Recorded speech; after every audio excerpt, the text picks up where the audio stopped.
Hi, I'm Scott Folk from Apex Tactical Specialties, and today I'll be showing you my method for installing the Apex Duty Carry drop-in kit for the Smith & Wesson J-Frame revolvers. Let's get started. The first thing we're going to do is make sure the gun is unloaded, and that's as simple as opening the cylinder and making sure there are no rounds in the cylinder itself.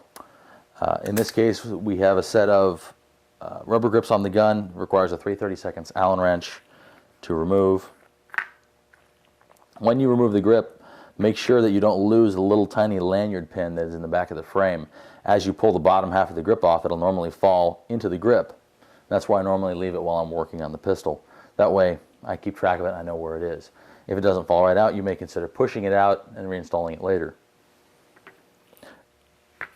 In the case of this pistol, instead of taking out the cylinder, which you would normally do when you do a disassembly, we're going to leave it in. It doesn't need to come out for purposes of our parts going into the gun, so we're going to go ahead and leave it there. You've got 3 screws on the side panel. The front one actually holds in the cylinder crane itself, and the other 2 hold the side panel on. So we're going to remove those 3 screws.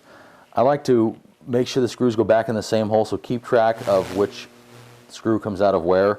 In some cases it does matter, particularly on the older guns. That can make a difference how you reinstall them. Now when you go to remove the side panel, you have to resist the temptation of using a screwdriver and prying the panel off. That's a big no-no with revolvers. The proper method for removing the side panel is to hold the frame in your hand. I normally put my index finger on the very bottom right here by the mainspring, and you use the handle of your screwdriver, not the metal end. The plastic handle or a rubber mallet or something that's not going to mar the frame. You tap on the grip until the plate pops loose. Once it pops loose, you can pull it up and set it aside. In some cases you'll have a transfer bar safety inside the frame. Sometimes it will stick in the side plate, other times it will stay on the frame.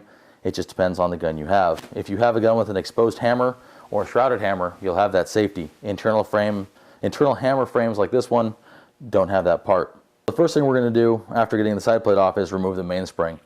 Proper way to do that, you have to compress the mainspring by pulling the trigger until you have to use a paper clip in the hole on the mainspring strut. There's a hole right behind this plastic guard here. So as you pull the trigger back, you'll expose that hole. Oh, you have to be careful of dropping the hammer. You want to stick the paperclip into the hole, push it all the way through as best you can, then release the pressure off the trigger. That allows you to pull the mainspring assembly completely out of the gun. At this point, I'm going to set this, make sure the paperclip is all the way through so it doesn't come flying off. I'm going to set this aside for later use. Next thing I'm going to do is I'm going to go ahead and remove the hammer. With the cylinder in, it makes our job a little bit easier because we can actually articulate the hammer back and forth without having to hold the cylinder latch. So all I have to do is pull the trigger all the way to the rear, kind of wiggle the hammer around, flip over the frame, the hammer should fall right out of the gun. If it doesn't, you can kind of wiggle the hammer around and gravity will normally drop the hammer right out. Next thing I'm going to remove is the rebound slide and rebound slide spring. I have the little pickle fork tool that you can buy for revolvers. You can use a flat point screwdriver or any other tool you can do the job with. But you basically want to push in from the back, relieve some of the tension off the rebound spring, and work it up slowly, and try not to launch this spring across the room. It's under a lot of force and can come flying out, and you don't want to hit the kids or the pets that are maybe in the room at the same time. We'll set that spring aside as well, and we'll go ahead and pull the rebound slide out of the gun. If you have dirt, debris on it, wipe it off, give it a good cleaning while you have it out. If you want to do a little bit of polishing on parts while you have it out of the gun, the rebound slide itself, the bottom edge that contacts the frame and the back inside edge that contacts the inside of the frame can both be polished. I would flat polish with nothing coarser than 600 sandpaper.